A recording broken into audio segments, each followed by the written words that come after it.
Congratulations to PAMS TV for this maiden broadcast.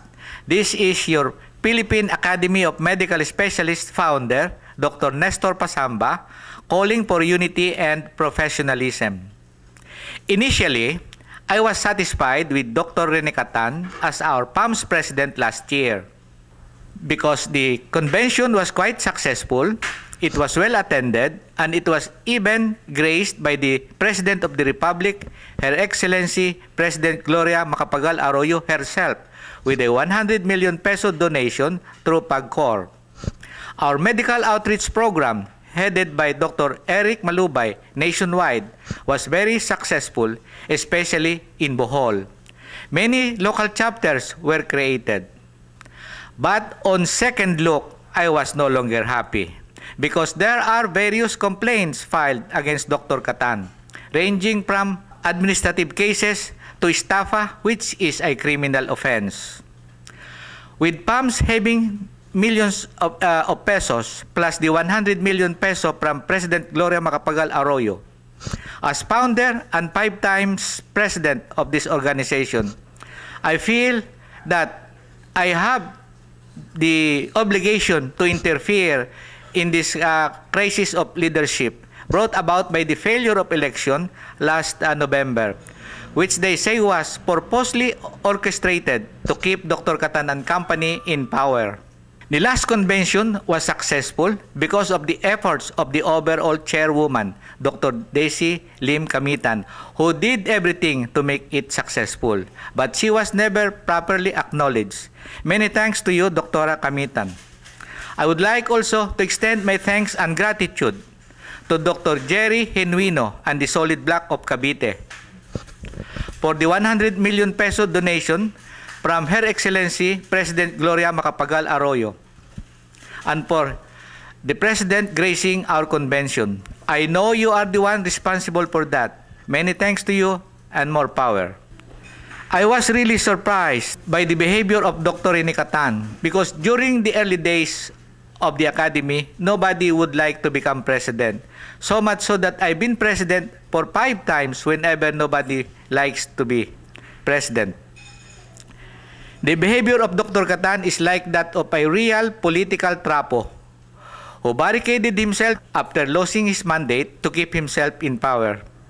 The Crisis Management Committee was created last December 30 with the concurrence of the majority of the founders and the Council of Advisors plus the Board of Trustees. As founder and 5 times president of this Academy, I am now temporarily in charge of the Crisis Management Committee together with Dr. Mike Ocampo as my Vice Chairman, until such time that a more responsible Board of Trustees shall be elected in a General Assembly or to be selected and appointed by the Crisis Management Committee and the Council of Advisors.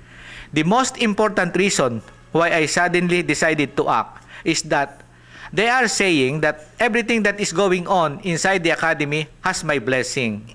And I'm telling you now, it is entirely false. If there is somebody who knows everything about this crisis, it is the advisor of Dr. Rene Catan because they all came from the same hospital. Dr. Mario Adreneda is the only co-founder who did not agree with the creation of this Crisis Management Committee. Because of the estafa cases filed against Dr. Catan and company, I wrote President Gloria Macapagal Arroyo, and my letter was accepted in her office last January 8. I gave her my profound thanks for the 100 million peso donation, and at the same time, I said that I would prepare that it be given in kind to the Academy so that me and the Academy will be beyond suspicion. I kept quiet for so long, even if some misguided individuals are already manipulating the history of the Academy and its direction.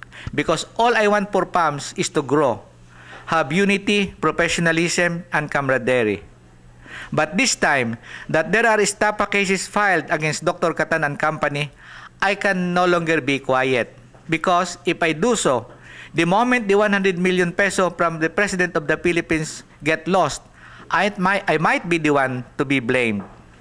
The evidences in the estafa cases are very strong, so much so that a lawyer friend of mine said that even the most incompetent lawyer can handle the case and he can still win in court.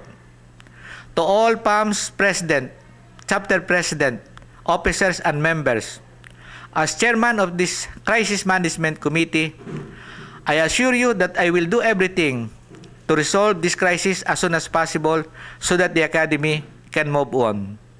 To the latest summer chapter, please be assured that the scheduled mid-year convention on May 1, 2008 will push through as scheduled at the Leyte Park Hotel, and I want to see all of you there.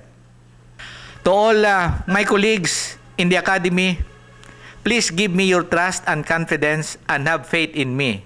Let us maintain our unity, professionalism, camaraderie, so that this crisis can soon be over. Communications can be coursed through this net under Dr. William D. Our secretariat at the PMA building is no longer authorized by this crisis management committee because I have found out that their loyalty is to Dr. Catan, not to PAMS as an organization. Before I end my talk, let me say that all my life I have no enemy.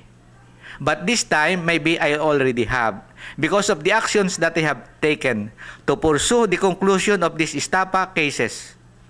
So that if there shall be anything that will happen to me and my family, they should be the people to blame.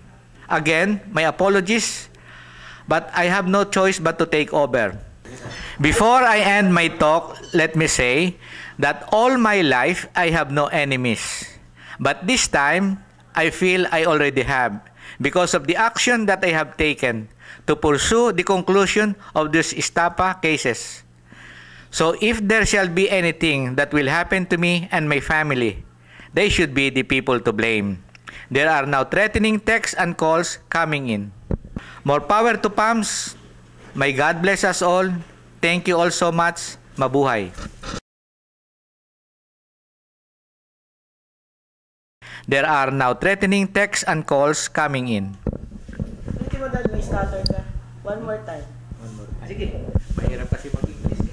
Sige, huwag mo Ito lang bilisan. sir, kaya nga gagawa ko ng agent board mo eh. Para... Oo nga, ako rin gagawa ko eh. Sige para kapag pa eh. Ako nang bahala mag-edit noon. Pwede ba tagalog Okay na, okay na. Sige sir, pwede na.